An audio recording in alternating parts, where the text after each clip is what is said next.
So we saw this thing that kind of looks like your design, but we don't think it's exactly your product. And you, you may be kind of getting knocked off in China, but it's not by us, and we want to work with you. And so we looked at it, and my first reaction was, oh, that's so cool. They're using this thing I designed in China. Like, that's not what I had heard about education in China. So we met, and, well, and I, before we could even get to and Chelsea's, she's no dummy. Before we even got into the details of maybe you're being knocked off in China, she started showing me pictures of Anji play.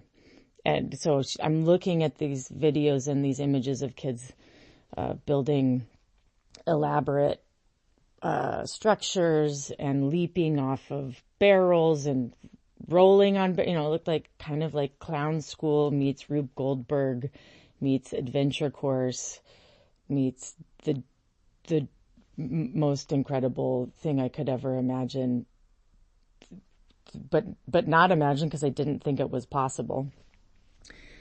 So immediately I knew that I wanted to somehow be involved. And we did have to work a little while to get past, and kind of track down how did the design get there? How close is it to ours? If we're gonna work together, how can we kind of how can we undo what's been done in order to then like straighten it out and move forward as a partnership? In part because, as I looked at it, I had the reaction of, oh, wonderful. That's so great. It's being used in China. And then it's like, oh, well, that's kind of too bad. I would have liked to have been the one that had sold that to them.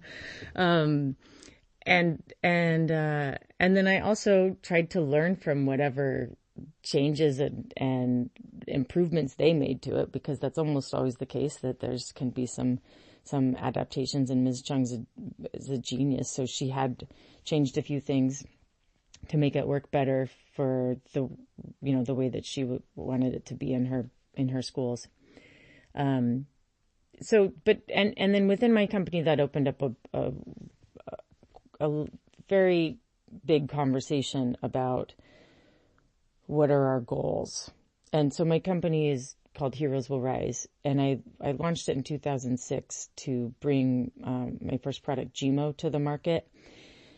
And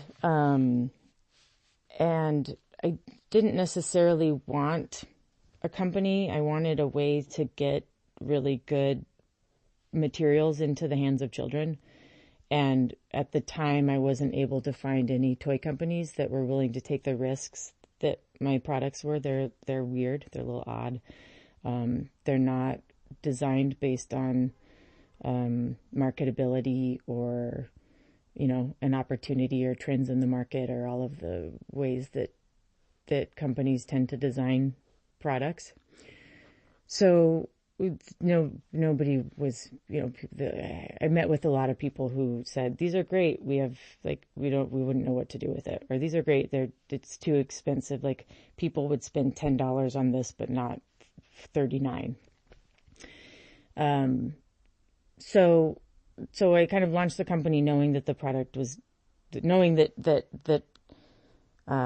at that point, I already had stores that were willing to buy it, and children and families who had engaged with it and said, this is amazing, So when this came up and we realized that, we could either be chasing down people who were, we could be chasing patent infringers, which I don't have the resources for that. I don't have and Joe has no interest in doing that, and I didn't want to, neither of us want to do that.